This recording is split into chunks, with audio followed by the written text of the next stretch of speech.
National stock exchange पे 2500 से भी ज्यादा कंपनीज लिस्टेड है, तो बॉम्बे स्टॉक एक्सचेंज पे 4000 से भी ज्यादा कंपनीज दोस्तों लिस्टेड है। अब गिरते हुए मार्केट में लोग मार्केट से बाहर निकल जाते हैं, और लेकिन यही सही समय होता है कि मार्केट में आप लंबे समय के लिए इन्वेस्ट कर सकते हैं। आप लॉन्ग टर्म के लिए अगर आपको इन्वेस्ट करना है तो जो एनएससी पे 2500 से भी ज़्यादा कंपनीज लिस्टेड है या बीएसई पे 4000 से भी ज़्यादा कंपनीज लिस्टेड है, लेकिन उनमें से कौन से शेयर्स में आप निवेश कर सकते हैं, तो दोस्तों यही जानेंगे आज के वीडियो में कि 1 मिनट में आप लॉन्ग टर्म के लिए इन्वेस्टमेंट करने के लिए स्टॉक फिल्टर आउट कैसे करें या फाइंड आउट कैसे करें। तो चलिए दोस्तों शुरुआत करते हैं। सबसे पहले जाते हैं हम यहाँ पे screener.in की वेबसाइट पे। तो यहाँ पे क्या करना है, आपको screener.in का वेबसाइट ओपन करना है, ठीक है। जैसे ही आप screener.in वेबसाइट ओपन करते हैं, आपको यहाँ पे स्क्रीन्स नाम का ऑप्शन मिलता है, उस पर आपको क्लिक करना है। अब दोस्तों यहाँ पे हम क्या करने वाले हैं, टेक्नो फंडा एनालिसिस, यानी कि फंडामेंटली जो पैरामीटर है उनसे फिल्टर आउट करेंगे फंडामेंटली स्ट्रॉन्ग कंपनीज, और टेक्निकल एनालिसिस से देखेंगे कि कैसे और कौन से स्टॉक में हम इन्वेस्ट कर सकते हैं। तो दोस्तों अभी फंडामेंटल एनालिसिस के जो पैरामीटर्स है वो कैसे हम यहां पे देखें, तो यहां पे आपको क्या करना है, स्क्रीन पे क्लिक करने के बाद क्रिएट न्यू स्क्रीन, यानी कि एक तरह से क्या कर रहे हैं, हम फिल्टर अप्लाई कर रहे हैं। अब मल्टीपल पैरामीटर हम यहाँ पे मल्टीपल कंडीशंस यहाँ पे चेक करेंगे। अब सबसे पहली कंडीशन क्या होनी चाहिए, आपको कैसे कंपनीज चाहिए इन्वेस्ट करने के लिए, तो सबसे पहले क्या क्या होना चाहिए कि मार्केट लीडर कंपनी होनी चाहिए। अब मार्केट लीडर कैसे फाइंड आउट करें, तो जे कंपनी का मार्केट कैपिटलाइजेशन स्ट्रांग है। अब मार्केट कैपिटलाइजेशन का क्वेरी हम यहाँ पे ऐड करेंगे, क्योंकि ये क्या है, ये क्वेरी है। इससे क्या होगा कि ये पैरामीटर्स चेक करेगा और हमें फिल्टर करके स्टॉक देगा। हमें 2500 4000 स्टॉक देखने की जरूरत नहीं है। अब दोस्तों यहां पे मार्केट कैपिटलाइजेशन कितना होना चाहिए, एक अच्छी कंपनी में निवेश करने के लिए उसका मार्केट कैपिटलाइजेशन कितना होना चाहिए, तो यहां पे हम क्या करेंगे, market capitalization is greater than 10,000, क्या करेंगे हम 10,000।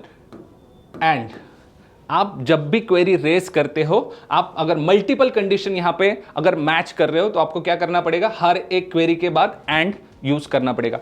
अब देखिए मार्केट कैपिटलाइजेशन कितना होना चाहिए, 10,000 करोड़ से ज्यादा। अब ये 10,000 करोड़ कैसे है, तो ये इसका सिंटैक्स है, यहां पे आपको दिखाएगा कि मार्केट कैपिटलाइजेशन किस में डालो, वैल्यू इन सीआर्स, ठीक है। तो इसलिए हमने क्या डाला, 10,000, यानी कि 10,000 करोड़ से ज्यादा मार्केट कैपिटलाइजेशन वाली कंपनीज ही फिल्टर करके दे दो। सेकंड कंडीशन, अब सेकंड कंडीशन क्या मैच करेंगे कि कंपनी का अर्निंग कैसा है, तो हम क्या करेंगे, ROE, रिटर्न ऑन इक्विटी, क्या करेंगे हम, रिटर्न ऑन इक्विटी। अब रिटर्न ऑन इक्विटी कितना होना चाहिए, रिटर्न ऑन इक्विटी हमें चाहिए ग्रेटर देन 15%, कितना चाहिए, 15%, ओके। एंड अगेन हमें और भी कंडीशन मैच करनी है, तो हम क्या डालेंगे इधर, एंड। अब थर्ड कंडीशन क्या होनी चाहिए, जैसे हमने मार्केट कैपिटलाइजेशन देखा, देन रिटर्न ऑन इक्विटी देखा। अब दोस्तों जो कंपनीज में हम निवेश करने वाले हैं वो कंपनीज के ऊपर कर्जा कितना होना चाहिए, लोन कितना होना चाहिए, राइट। इसलिए एक रेशो है इसमें, डेब्ट टू इक्विटी रेशो, और उसका जो बेंचमार्क है वो क्या है, लेस देन 1।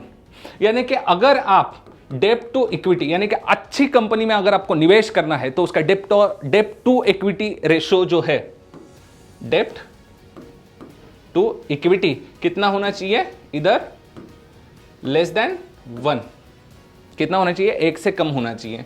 देन और कंडीशन हम मैच करेंगे, तो यहां पे हमें क्या एंटर करना है, एंड, ओके। तो market capitalization, return on equity, ROE, डेब्ट टू इक्विटी, एंड देन हम यहां पे नेक्स्ट जो फिल्टर ऐड करने वाले FII का होल्डिंग कितना होना चाहिए, यानी कि जो फॉरेन इंस्टीट्यूशनल इन्वेस्टर्स हैं उनका इंटरेस्ट। तो कैसे चेक करेंगे, FII का होल्डिंग कितना होना चाहिए, हमें FII होल्डिंग कितना चाहिए, greater than 20%, and, okay. Multiple conditions हम यहां पे मैच कर रहे हैं, तो market capitalization, return on equity, डेब्ट to equity ratio, FII holding, यहां तक हमने फिल्टर किया। अभी एक इंपॉर्टेंट आपको यहां पे ऐड करना है, और वो है PE रेशो। अब PE रेशो यानी कि प्राइस टू अर्निंग रेशो कितना होना चाहिए, प्राइस टू अर्निंग रेशियो जो है वो कितना होना चाहिए, price to earning ratio is less than industry P. कितना होना चाहिए, पी रेशियो जो है कंपनी का वो इंडस्ट्री पी से क्या होना चाहिए, कम होना चाहिए। ये फिल्टर अगर आप करते हो, यानी कि ये 5 पैरामीटर आपको एक अच्छा स्टॉक फाइंड आउट करके दे देंगे। यानी कि आपको 2500 4000 कंपनीज देखने की जरूरत नहीं है। अगर आपने ये 5 फिल्टर लगा लिए और यहां पे रन दिस क्वेरी आपने एंटर किया तो आपको कितने रिजल्ट मिल रहे हैं, 22। यानी कि आपको अभी 4000 कंपनीज देखने की जरूरत नहीं है, आप सिर्फ ये 22 कंपनीज में देखो। यानी कि ये 22 कंपनीज आपको फिल्टर करके मिल रही, और वो भी सिर्फ 1 मिनट में। अगर आपको ये पैरामीटर, यानी कि कौन से पैरामीटर लगाए हमने, थोड़ा स्क्रॉल डाउन करेंगे तो आपको मिल जाएगा market capitalization, return on equity, डेब्ट टू इक्विटी, एफआई होल्डिंग और प्राइस टू अर्निंग रेशियो। अगर ये 5 पैरामीटर और रन किया आपने तो आपको ये 22 स्टॉक फिल्टर आउट करके मिल रहे हैं। अभी ये हो गया फंडामेंटल। तो इतना किया मतलब हो गया क्या, ये 22 स्टॉक खरीद लूं क्या मैं, तो ऐसा नहीं है। तो आपको क्या करना है, इसमें टेक्निकल पॉइंट ऑफ व्यू से भी देखना है। यानी कि ये 22 स्टॉक आपको फंडामेंटली फिल्टर करके मिल गए। अब इसमें आप देखो कि कौन से स्टॉक आपको बॉटम में मिल रहे हैं, सपोर्ट पे मिल रहे हैं, या पॉजिटिव ब्रेकआउट्स पे मिल रहे हैं। तो ब्रेकआउट्स पे अगर आपको मिल रहे हैं तो आप इनको लंबे समय के लिए इन्वेस्टमेंट के लिए आप देख सकते हो। यानी कि लॉन्ग टर्म में इन्वेस्ट करने के लिए आपको ये फिल्टर करके स्टॉक मिल रहे हैं। ठीक है, तो दोस्तों चलिए आज के वीडियो में हम यहीं पर रुकते हैं। Thank you so much for watching this video. Thank you again. Happy trading, happy investing.